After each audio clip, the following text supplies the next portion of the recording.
पढ़ने में दिक्कत होने के पीछे अश्लेषा का शनि बहुत मायने रखता है। ठीक है, अश्लेषा का शनि को अगर हम डिकोड करते हैं तो थोड़ा सा प्रॉब्लमेबल रहता है। लाइफ में एक इंटरनल कष्टकर तत्व रहता है।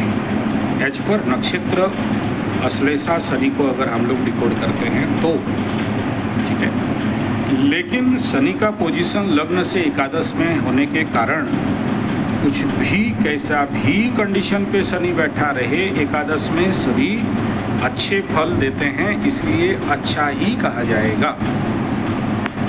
अब ले दे के विषय में आता है कि भाई प्रॉब्लम तो है, ठीक है, तो नेचुरल प्रॉब्लम होना स्वाभाविक बात है, क्योंकि उससे पहले शनि में केतु चला। तो पूरे लास्ट एक साल का अगर आंकड़ा आप देखोगे तो ये बड़ा प्रॉब्लमेबल फैक्टर एज पर द दशा साइड। ठीक है, इतना आसान नहीं होता है शनि में केतु को झेलना। ठीक है, और वो केतु जो इनके कुंडली में वहाँ बैठा है, अभी उसमें केतु घुसा है। 12th house Ketu is driving towards the spiritualism, मोक्ष, मुक्ति, आध्यात्म, वेदांत। तो ये उस डायरेक्शन में खींचता है, एक संन्यास मनोवृत्ति जिसको, ठीक है, एक आध्यात्मिक मनोवृत्ति। It is a positive side for अध्यात्म but not positive side for the social life.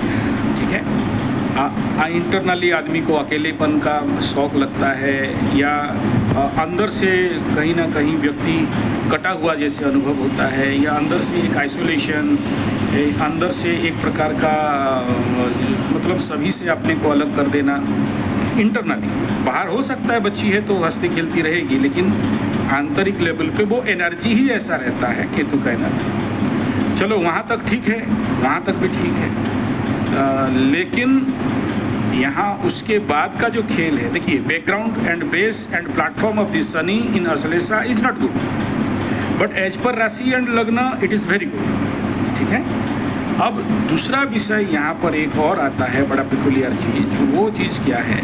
Shani के महादशा में शुक्र और शनि से शुक्र द्विद्वादश, तो ये लॉन्ग पीरियड हुआ, शनि से केतु द्विद्वादश, शनि से शुक्र द्विद्वादश। ऐसे कंडीशन में द्विद्वादश का प्लानेटरी पोजीशन और दशा अंतर्दशा ये नैसर्गिक रूप में प्रॉब्लमेबल रहता है। और एज पर मिथुन राशि को भी पकड़ते हैं। चंद्रमा अगर मिथुन में बैठा रहे और शुक्र भी वहाँ जाके बैठ जाए, तो आंतरिक लेवल पे व्यक्ति, आप एज यूर ए फादर, तो मैं सारा बात तो खुल के उतना जल्दी नहीं बोल पाऊँगा, लेकिन इतना समझ जाना चाहिए कि अगर मिथुन चंद्रमा है और शुक्र वहाँ बैठा है, तो सबकॉन्शियस इंटरनल मेंटल लेवल पे बड़े सारे कामना वासनाएं अंदर चलते रहते हैं। ठीक है, तो जिसके लिए physical mental desire, hunger, need, greed कुछ अलग डायमेंशन में आदमी को भ्रमित करता है और भटकाव देता है। ठीक है, ये इंटरनल एनर्जी है, आप एनर्जी को समझें। आपका बेटी है तो आपको समझना पड़ेगा कि इंटरनल एनर्जी कहाँ ड्राइव दे रहा है इसको। ठीक है, और ले दे के अभी शनि में शुक्र का अंतर्दशा और ज़्यादा प्रॉब्लमेबल। शनि को दशानाथ को अगर लग्ने समझते हैं तो उसका द्वादश में शुक्र बैठ गया, तो नेचुरल भाव है कि वहाँ पर फिर से उस जगह वो कामना वासनाओं को ट्रिगिंग कर देगा, रीट्रिगिंग कर देता है। ठीक है, तो जिसके लिए व्यक्ति अपने आप को फोकस नहीं कर पाएगा। सोचो, चंद्रमा, आप चाहते हो मेरा बच्चा पढ़े, और वहाँ पर शुक्र माने कामना वासना, भोग, लग्जरी, एंजॉय, एंटरटेनमेंट, मज़ा, मस्ती। केवल भोग मीन्स सेक्सुअल प्लेजर नहीं है, बाकी सारा चीज़। मतलब पढ़ रही है और कुरकुरे खाने में इच्छा हो गया, पढ़ रही है थोड़ा सा चटपटी खाने का इच्छा हो गया, ये सब भी आता है। ठीक है, तो मतलब पढ़ रही है और मन में फिल्म देखने का, जितने प्रकार के भोग वासना चीज़ है उन सब को ले आओ। यहाँ पर केवल फिजिकल हंगर का बात नहीं कर रहा हूँ, मेंटल हंगर का भी बात है। ऑन सेटिस्फेक्शन इन द भोग मतलब सोए रहना, पड़े रहना। एक तो शनि पड़े रहना और आलसी बनाता है, अश्लेषा वाला शनि। ऊपर से शुक्र आता है तो और ज़्यादा भोगात्मक आलसी बनाता है। ठीक है ना, ये इनर एनर्जी है, बाहर दिखाई नहीं देगा, क्योंकि माइक्रो लेवल नक्षत्र को डिकोड करना बड़ा मुश्किल होता है। ठीक है, समझ पाना भी और मुश्किल होता है। तो ऐसे कंडीशन पे शनि महादशा में शुक्र का अंतर्दशा और दूसरा इम्पैक्ट ये है कि चंद्रमा से द्वितीय स्थान का शनि, उसको बोलते हैं शोक। शोक माने आंतरिक लेवल पे ऐसा कष्ट, ऐसा पीड़ा जो किसी को बयां नहीं कर सके, किसी को बोल नहीं सके और खुद हजम नहीं कर सके। ठीक है, तो ये आंतरिक पीड़ा रहता है। अब उसको कोई भी व्यक्ति के पास दम नहीं होता है कि आप उसको काउंसलिंग कर लो, समझा दो, बुझा दो, वो होता नहीं। और बुझा देने से भी, समझा देने से भी कोई काम का नहीं है, क्योंकि एनर्जी तो वो अंदर से वो तो फायरिंग कर रहा है।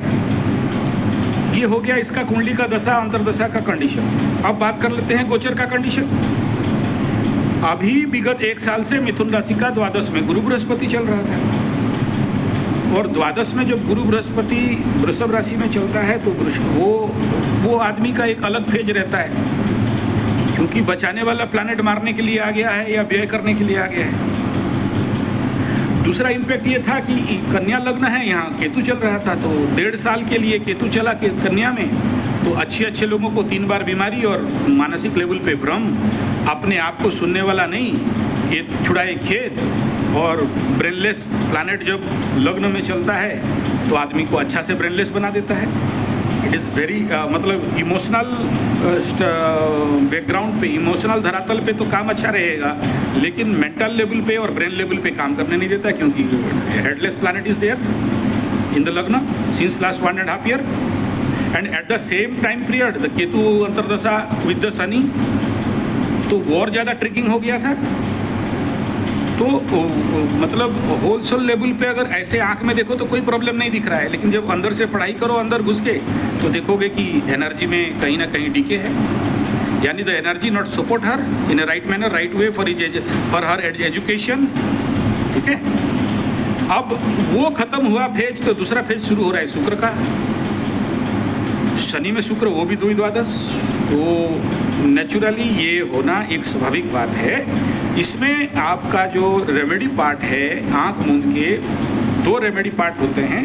एक रेमेडी पार्ट तो ये है कि अगर यू वांट इमीडिएट रिजल्ट, तो तुरंत विष्णु सहस्र नाम का अभिषेकम और अर्चनम, ये 2 चीज़ आपको तुरंत करना है। ठीक है, 1008 तुलसी का पत्ता, कम से कम 5 किलो घी और 5 किलो गंगा जल, और मिश्री 1 किलो से 3 किलो।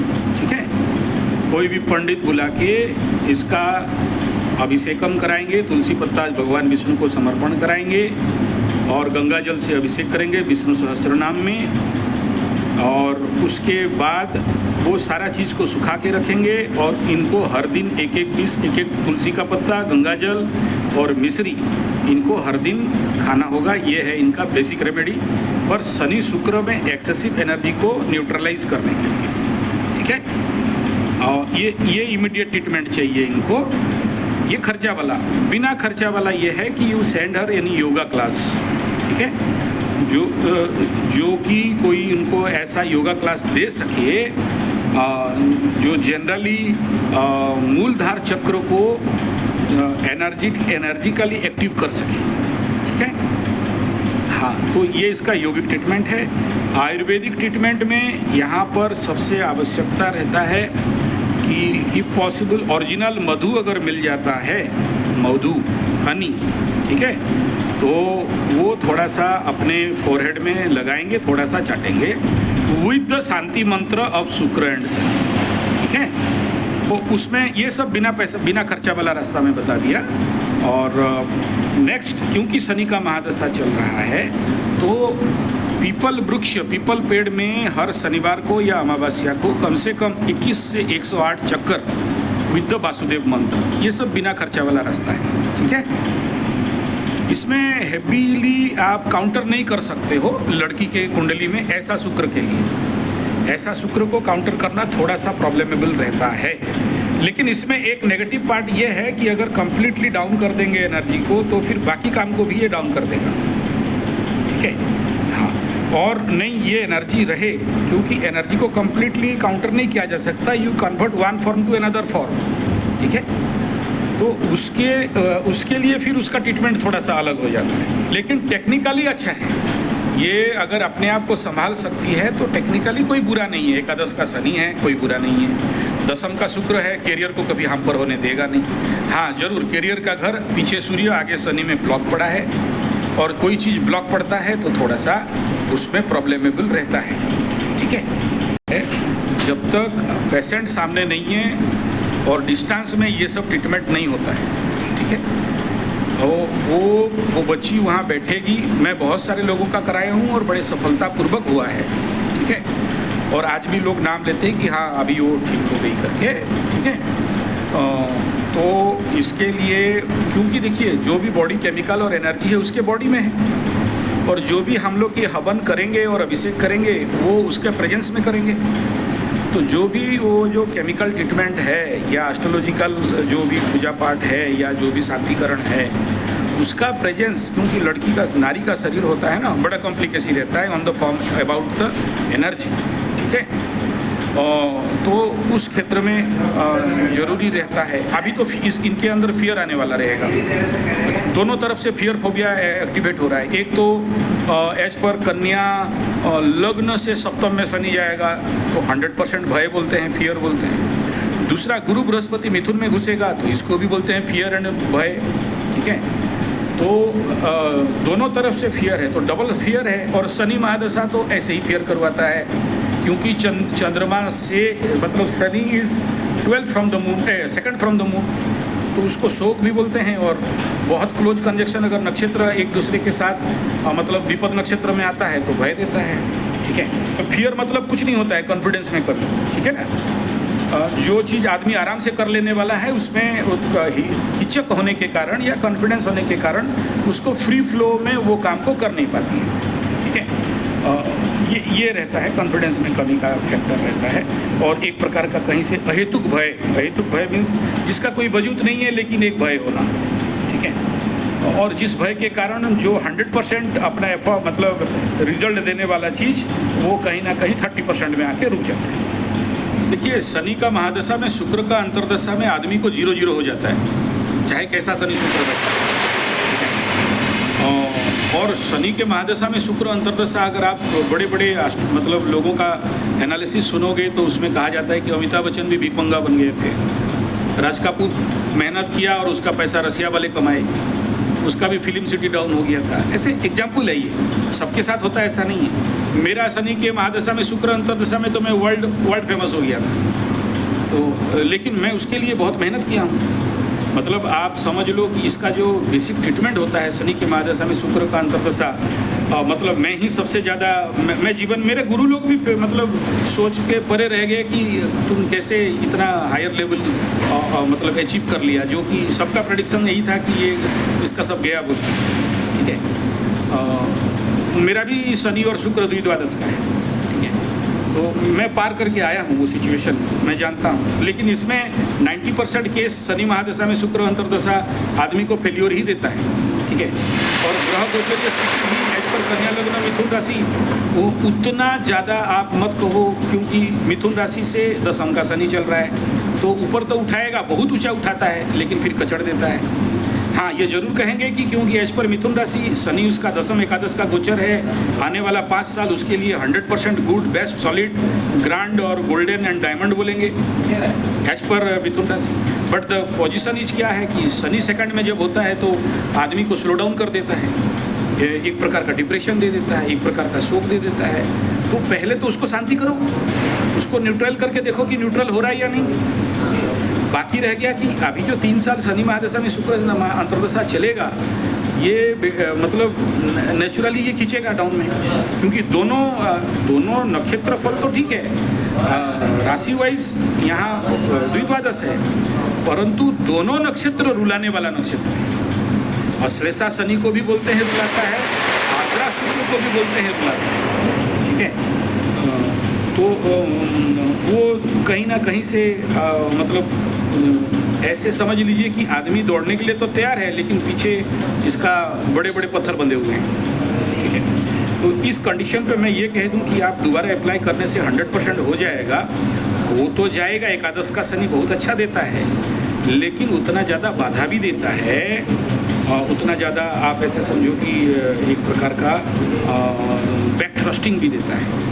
ले दे के अभी एज पर कन्या लग्न मिथुन राशि अगर कोई सॉलिड प्लैनेट है तो मिथुन कन्या लग्न के लिए राहु फेवरेबल है, मिथुन के लिए शनि फेवरेबल है। गुरु अभी लग्न में घुसेगा लेकिन अतिचारी तो आदमी को हड़बड़ू बना देगा।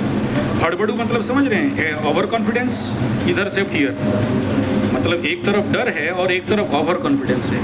एक तरफ हड़बड़ी means prickle mind and childish nature, और एक तरफ उस हड़बड़ी में गड़बड़ी होना है। एनर्जी अगर अभी आप बोलोगे कि भाई कुछ अच्छे प्रोग्रेस होने का स्थिति दिखाई दे रहा है, बोला हाँ दिखाई दे रहा है, मतलब गोचर फल उसके सपोर्ट में तो जा रहा है, लेकिन कहीं ना कहीं से बाधा कौन दे रहा है? इसका दशा अंतर दशा, इसके प्लानिटरी एनर्जी तो मैच नहीं कर रहा है, मिसमैच हो रहा है। तो ये जो रेमेडी में बताया, इसको जितना जल्दी आप कर दें तो फिर कुछ आशा किया जा सकता है। 60 to 70% मैं हाँ कहूँगा, 60 to 70% रिस्टार्ट करने में मैं हाँ कहूँगा।